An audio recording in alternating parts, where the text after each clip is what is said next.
Thank you, thank you. And thank you, friends, for, save that to the end, for letting an old professor have some fun with you all tonight about a subject I enjoy. You know, one of my mottos these days is since retirement, okay, I'll do that dance with you. I promise to be over here. Yeah, I can just leave. All right, how's that? Some old professors, at least this one, they don't quit. They just switch to more fun topics. So that's what we're going to tell you about tonight. And actually, I just was talking with Gwen about a little neat native plant news I heard about today. A group has gotten a grant for planting native trees at the Arroyo Seco Community Center. That's kind of been going through all sorts of transitions for as long as I've been around. But Saturday, so there's going to be more native trees in the ground in Taos County come Saturday. And I'm going to go by and monitor and provide them some guidance and all that. So I'm not a botanist. The doctor comes from a medical career, which I guess officially started out in the 70s down at UNM, internship residency. And Annette and I got enchanted and entrapped here, and here we are. So using some of the old models of medical research, this is what you're going to get in doctor research terms: a naturalistic observation of a cohort. And it happens to be the Arboretum I planted at my house in Seco. Some of it goes back to when the house was built 30 years ago, 31 years ago. And some of it was when we settled in full time and started to fill out the environment. And there's also a term that I've just started to recognize. In fact, there's a very good article in this month's High Country News, Reconciliation Ecology. And I like that for a variety of reasons. There's a lot of talk about restoration, preservation, restoration, but we can't go back in a lot of settings, in a lot of ways, with specific plants, but we can go forward. So the idea of reconciliation, and you look it up, and one of the really wonderful definitions is harmony. So I leave you with that feeling about what we're doing here.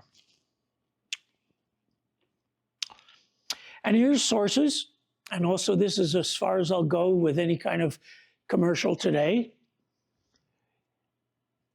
This is a wonderful book that the Native Plant Society, Gila chapter, produces and supports. Very informative. How you get your copy now is through the Gila chapter of Native Plant Society. This ad is out of, I think it came out last week or the week before, state newsletter. So that's a resource. And as you heard, I'm connected with the Aldo Leopold legacy here in New Mexico, being steward of the house he built in Tres Piedras when he was supervisor of the Carson National Forest. Not his wife from Santa Fe named Mi Casita. So I'm going to do some Leopold inspirational quotes in the talk, but this is his classic book and of essays. I have a practice, in fact, if any of you do Facebook, the first day of each month, the San County Almanac has an essay for each month, and it comes out of his phenology, observations, in the Wisconsin land he and his family restored after they left New Mexico.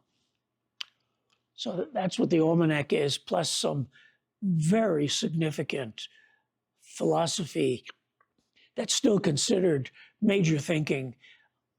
If you pick the books on one hand that have influenced the evolution and the continuing inspiration of environmentalism, ecology, Sand County Almanac is on it. And if you want to know more details about his life, the whole thing, this is the definitive biography by Kurt Miney, and you can get them from the Leopold Foundation store.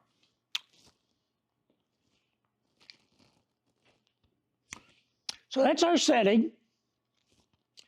And it's a half an acre. It's up a little downhill from El Salto. When the developer acquired the land and essentially built, we like to call it a neighborhood rather than a development, 34 houses from between 85 and 95. It kind of looked all like that. That stretch of land, by the way, has been owned by Rubin Martin, the owner of the Taos News and Santa Fe New Mexican. It was bought by her father, who started the newspaper back in the 60s. And it's about 50 acres. And it's not in a conservation easement, but it's in a protected family trust. So it's being looked after, and it's only used for grazing now.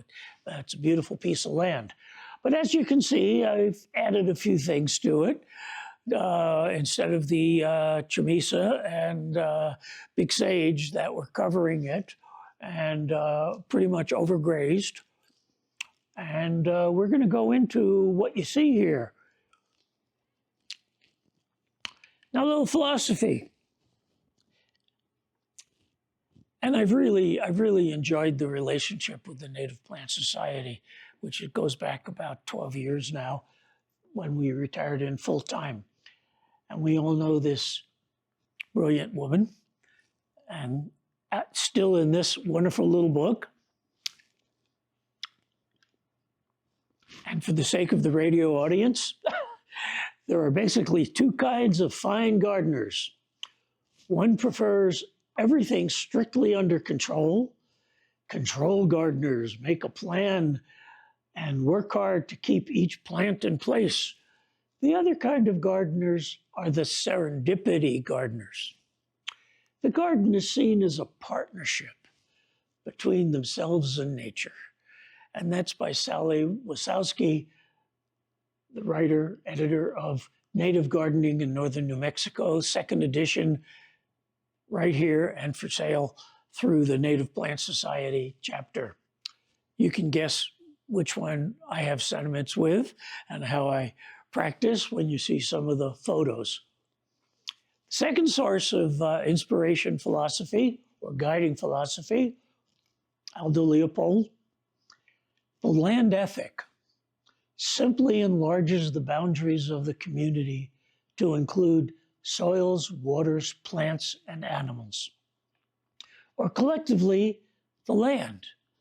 In short, a land ethic changes the role of Homo sapiens from conqueror of a land community to plain member and citizen of it. That's us, folks, and things are evolving that way. And this is what Aldo did with trees. I love this line. Acts of creation are ordinarily reserved for gods and poets, but humbler folk may circumvent this restriction if they know how. To plant a pine, for example, would need to be neither god nor poet. One needs only own a shovel. That's in the Sand County Almanac December essay. He and wife Estella Well, he was here for 3 years working for the Carson.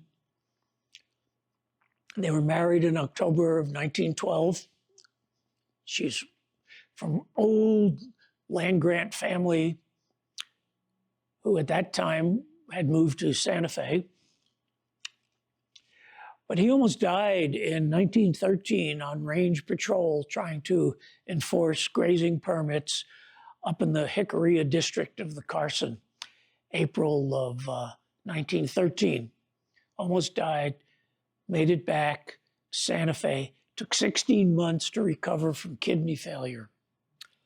But then he went back to the Forest Service to do 10 years of desk jobs in Albuquerque, where he did magnificent things. And you could read about more of it. A lot of it was publicized around the 100th anniversary of the Gila, which he started, 1924, for example.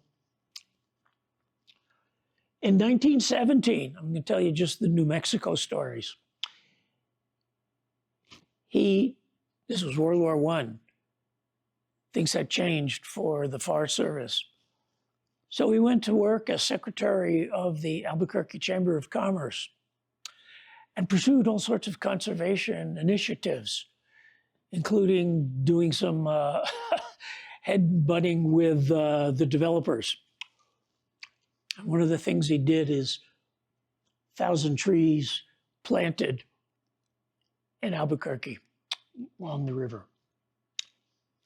And then in the almanac, there's some essays, one called The Land Pyramid.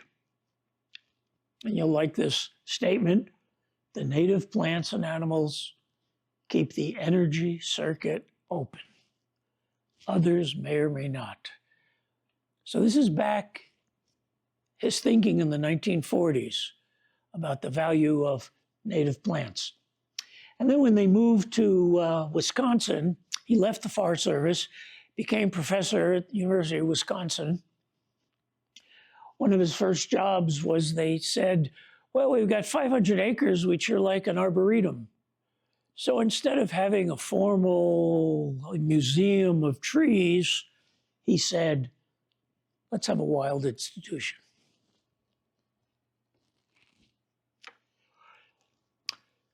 So what's a conifer, according to Carter? It's a tree that produces cones and evergreen needles. So I thought it was really neat as a set. I mean, I don't know how many of you were collectors as kids. When you get into something, you want a collection of it. Plus the whole idea of recreating a kind of arboretum. Plus also learn what's friends among the trees. You know, if you're not too sure what to plant in your land, play the field and see who wants to live with you. That's what I did. So this is what Carter defines as the native conifers. There are definitely 12 and maybe 13. So we're going to go through these, and I'm going to show you pages from the Carter book. I won't belabor the details that he goes into much, but just to give you a sense of what is this set of native Taos County conifers. And we'll be going through these, so I won't take the time to necessarily read them. And how do I know Taos County? Well, this is what Carter prints in his book. And there we are, way up there. And as you'll see, when he talks about a plant, the colored counties are the ones where the plant, according to his research judgment, is native. So, first one, very familiar, pinon pines. As I say, I won't necessarily go over the details, but this is his page. One of the characteristics that I do emphasize here is what altitude he says they do best. So that's pictures from my home. I have this for each of the plants. This one was put in by the house builder 32 years ago. Pretty big. No cones. And then I put in half a dozen, is there a genus, a species, the sexing of piñons? I have a vague information that they have small male cones at the top, larger female cones. Right. This one, I don't know what this is, some kind of variant, but this has never produced, well, a few cones, but not many. I really wanted a group of piñons going nuts. So here's an example where I got a few nuts last year. You know how piñons are varying. Maybe you get a good year every 5 or 6 or 7. So that's one of the ones I planted 7, 8 years ago. Ponderosa, wonderful trees. Now, when the house was brand new, this was spring of '93, I made the mistake of putting in 2 of these. I was thinking this was before solar panels. I thought shade on the house was a good idea. The house now has whole rooftop solar panels, but there they are. They started out about 3-inch trunks and 8 feet tall. There's one here, and then there's one further on the other side. This is all facing west, but this is one happy big tree. And this is an example of the serendipity of things that appear when you've got a happy, fertile tree. I've read somewhere it takes 60 years for ponderosa to reproduce. Well, this probably was 10 years old when it was put in, and add another 30 plus years. And lo and behold, here's the other one on the other part of the house. There's this little guy who's deciding to grow. Howdy. And this picture, this is one of the most prolific cone years I've had from these trees. And I read somewhere that cones were on a 2-year cycle, but there are thousands of cones that have come down from these 2 trees. So there's just giving you an example of how many have fallen on the other side. And ignore these guys back here. These are Austrians, which there's a whole discussion we could have about when does a tree that's not native become naturalized? Because I've done very well with 10 Austrians. Haven't lost any of them that have been in the ground, started out 10, 12, 15 feet tall, getting them from Petrie's over the last 15 years. And I like this picture too, because I just am so fond of Cleome, which decides to grow at all sorts of funky places. There was some 20 feet away growing in these 2 half barrels where they were very happy for a few years. But all of a sudden they started growing in the gravel right up here. So that's Cleome for you. Let it be wild. Okay, limber pine. Neat tree. They sell Vanderwolf's Petrie's. I've put in about 6. They look the same. There's some kind of hybrid copyrighted. I have lost most of them. Something about Vanderwolf's don't do well on my property. They don't want to play the field with me. So that's limber. And here's the limbers, the true limber, not Vanderwolf, I have, doing very well. Front of the house facing east, and there's a close-up for you.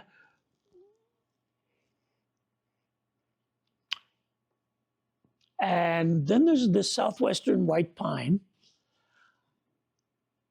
Carter says it may be and maybe not well-established distinction from the limber, but Petrie's was selling them.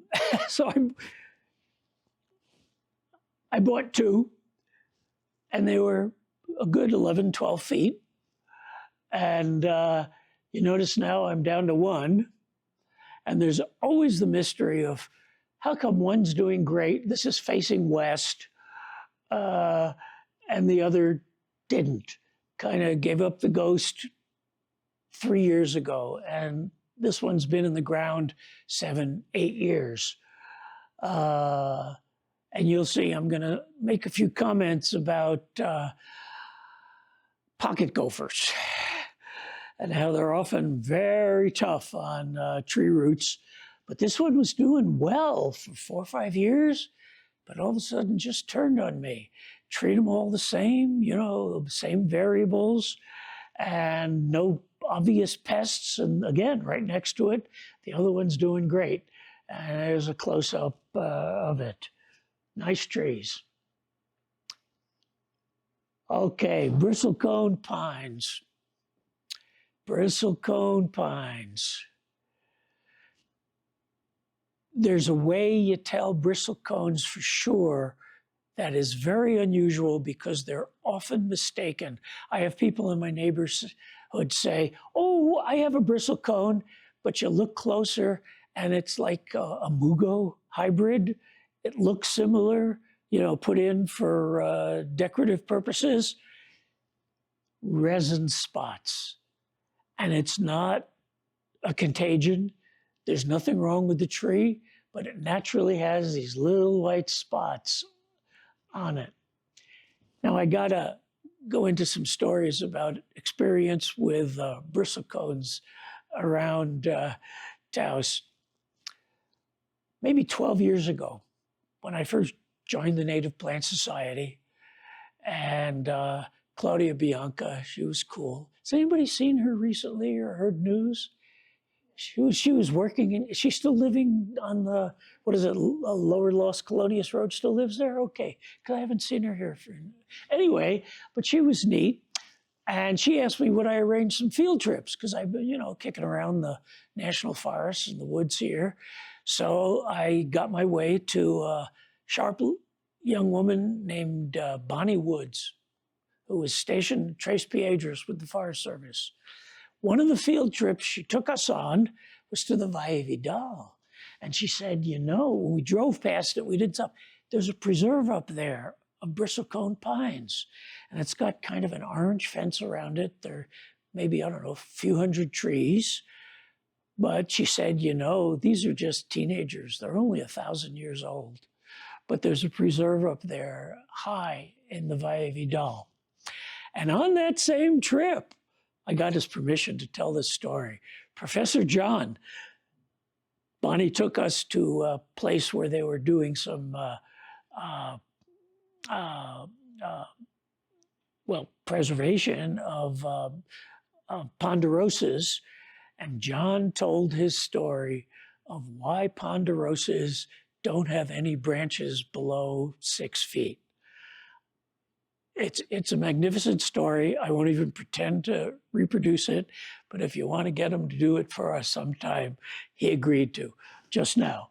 So that's bristlecone pines. Rachel Carson said, you have to appreciate, roughly paraphrased, you have to appreciate the beauty and the mystery. It's a mystery about why this tree is doing so well at my 7,600 feet. It's on the south side of my house. There's a latia fence around it or behind it. And I'm going to show you some more pictures later. It has Maximilian sunflowers on either side, which are now blooming beautifully. And by the way, when I was on the board, I got them first a bucket full from Claudia.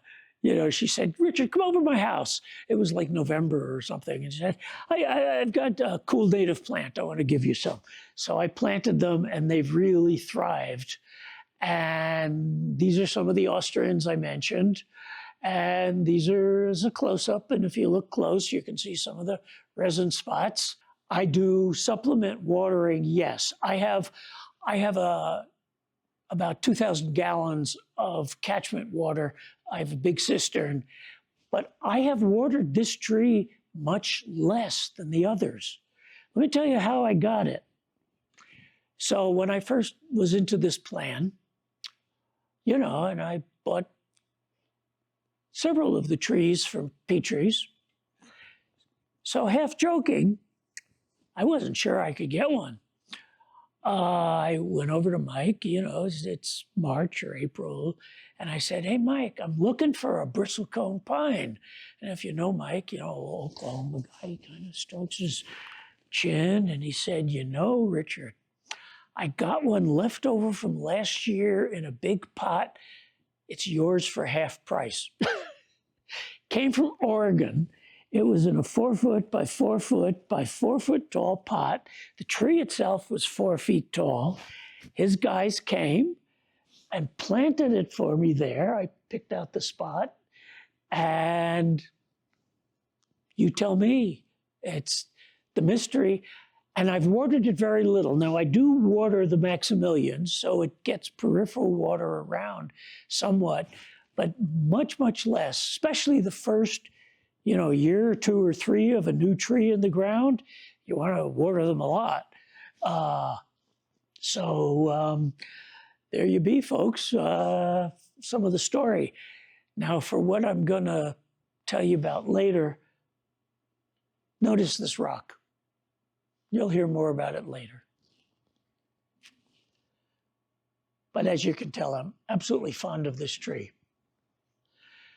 So, speaking of something a little more common, our Colorado blue spruce. And again, and here's what I have. I bought 10 of them in that southwestern corner arc of my back half an acre. And that's one of the tallest. They all started out about 3 feet tall. They were in pots, maybe, 5 gallon, 8 gallon. They've done fantastic. With all the recent writing about how trees communicate with each other and feed each other, and the fungi and, the complex story, you look at some of the textbooks or the nursery guides, they say, "Oh, they're going to be big, plant them 15, 20 feet apart." These guys range from 5 to 8 feet apart, and they are really happy. There's various sizes. This is one of the tallest ones, and you can see there's a shorter one over here. Again, you explain to me the mystery, and it's wonderful. And there's a close-up of it. Now, speaking of another mystery, this is that western fence I talked about. And yeah, I lost a couple of Vanderwolfs. Now, whether to the western winds or whether to the pocket gophers, who are very busy because my neighbor here has a lot of prairie dogs and pocket gophers in his field. But there's a couple of the stumps. But if you look close, look at how green this one is and how blue that one is. I don't know why. I thought it was a conifer, a Colorado blue. Why it turned out so green, and whether Petrie's made a mistake or it was really an Engelmann, which I'm going to show you next. That's my main theory, probably. And I don't think I mixed up the position. I could have, though. But interesting things happen. So what are Engelmanns? Well, they like to grow high also. And, you see a lot. You go up the Ski Valley, mixed conifer. I bought 3. Might have been the last field trip we took, the society, to Gordon Tooley's tree farm 9 years ago. So I bought 3. They were about 4 feet tall in pots. I've lost 2. One was right here and died. I planted them in a row on the south side of that Latia fence. And this is the struggling one in the middle. And then there's this one, which is the furthest east, which is still doing pretty well. And, you know, the only thing I did to try to maintain these guys was make sure they had a lot of water. But my theory is they're probably planted too low. That's the best I can come up with. And you can tell, you know, looks like a pretty healthy, this one, pretty healthy close-up. Don't think the gophers got to this one. Might have gotten to the one closer. Common junipers all around. Okay, you know a lot about those. And this is what I have, a whole row. Remember when blossoms went out of business? They were, all right, I'm talking kind of geezer stories here. Blossoms went out of business. I bought, I think, 4 of them in pots. What was that, 10, 11 years ago? When you get up close, they're pretty happy and healthy, growing in an arc right behind Annette's tomato beds. And you got mountain juniper, which is Rocky Mountain juniper, a little different, a little bigger. This one is the house next door, which was put in by the builder. Again, we're talking 28, 29 years ago. And this is a volunteer from that tree that's about 10 feet away that I have been watching grow over the last 5 years. But right now it's a good 6, 7 feet, and it's just wonderful to watch them, you know, the magic and the serendipity of what these trees will do. But then again, we've got our friends there, the pocket gophers, and I'm not sure, this might have been a juniper, but they're around and they'll do in the roots on you. It's a whole nother discussion of what you can do to get rid of them. I've taken to traps, but that's a longer talk. Haven't done any in a couple of years. And then one seeded, another of the junipers. This is an old one that was there when I built the house. Actually, this field, you Ski Valley people, Dadu Maye, used to keep a couple horses there when I built. And it's along the old fence, the old wire fence, but that's a one seed. And you get a sense of they're a little different in the needles, leaves, and such. Now, Douglas fir, very popular production tree, especially in the Northwest. They don't sell any of any given size. So what I did is I went to the Cerna guys in El Prado. You know, they sell rocks and they have a lot of trees they sell, and they land up in Mora Valley.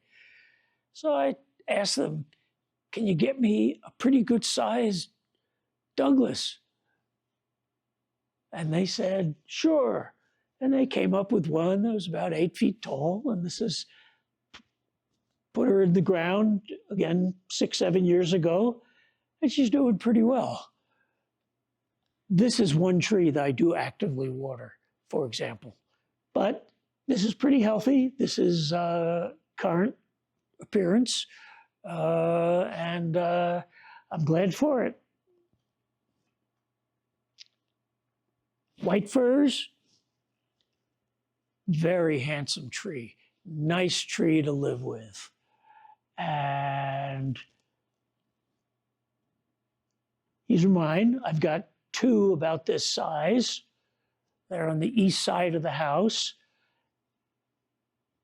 The needles are soft. And really a very, very pleasant tree. It's been very healthy. These, again, are about 7 years old, or 7 years in the ground. They started out at about 4 feet. Now they're 6, 7, 8. And very happy tree. But yes, I do water these too, including in the winter. Including in the winter. Well, if everything else is equal, if there aren't any wet snows that are watering it, whether it's temperature doesn't matter, at least every month. And I run maybe 10 gallons. I have wells, and kind of the edge of the well is near the drip line. So that's what I do. Cork bark. This is the last one in the Carter list. And that's my cork bark site. The only one I could find was a 3-footer that the Cerna guys had in a pot. It lasted one winter, and then even with good watering, gave up the ghost. And that's what I think is the reason. You go up to the Ski Valley, you see 8, 10, 12-inch chunks of cork bark, and they're really cool. You push on the bark, and it's all soft. But this was my failure of completing the Arboretum and being able to reproduce a cork bark. Oh, Why do you think it failed? what's that? Why do you think it failed? Oh, because of the altitude. Yeah, I think we're just too low. I don't know any cork barks in my neighborhood, or I've been up El Salto to people's lands up there. You got to get up high into the Ski Valley to see cork barks. That's my experience and on it. What the physiology dynamics are, it's more complicated than I know,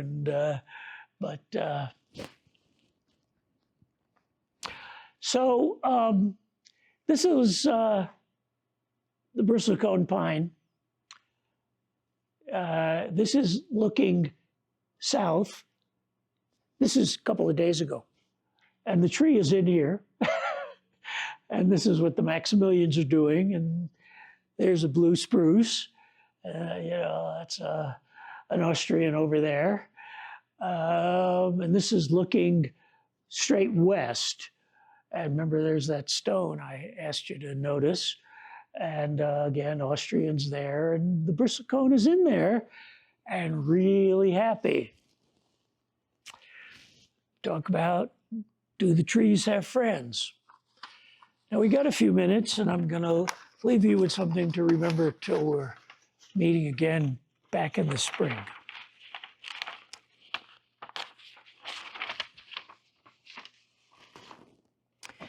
Anybody hear the Rifters play bristlecone pine?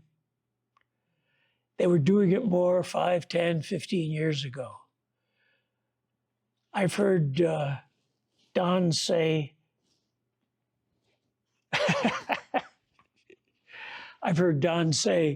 boy, I wish I wrote that song. So it's written by a guy named Hugh Presswood, originally a Texan, and he ended up working at some small college in upstate New York, teaching songwriting, and he died about 3 years ago. I'm going to read you the song. Don't worry, I won't sing it. I can't. Way up in the mountains, on the high timber line, there's a twisted old tree called the bristlecone pine. The wind there is bitter, it cuts like a knife, and it keeps that tree holding on for dear life. But hold on it does, standing its ground, standing as empires rise and fall down. When Jesus was gathering lambs to his fold, the tree was already 1,000 years old. Now, the way that I've lived, there ain't no way to tell when I die if I'm going to heaven or hell.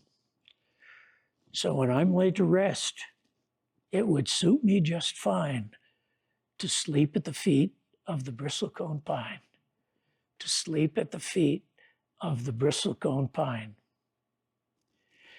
For as I would slowly return to the earth, what little this body of mine might be worth would soon start to nourish the roots of that tree, and it would partake of the essence of me. And who knows but that, as the centuries turn, a small spark of me might continue to burn, as long as the sun did continue to shine down on the limbs of the bristlecone pine. Now, the way that I've lived, there ain't no way to tell when I die if I'm going to heaven or hell. So I'd just as soon serve out eternity's time, asleep at the feet of the bristlecone pine, asleep at the feet of the bristlecone pine. It's a waltz. The Rifters will still play it at times if you ask them. And Jenny Bird has a CD she did about 15 years ago called Songs of Trees, and she put the Rifters version of it on that CD. You can probably still get one through her website. So, what's that stone? Anybody want to guess? Some of you have met this wonderful big standard poodle I had who came to some meetings. Her name is Troy Cinnamon Girl, but she had to leave us last October. Her back deteriorated, she couldn't walk. So there she stays, sleeping at the feet. So,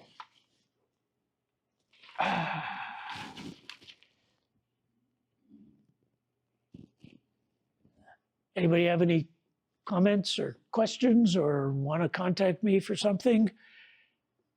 And I didn't really grow blue corn on an Austrian pine.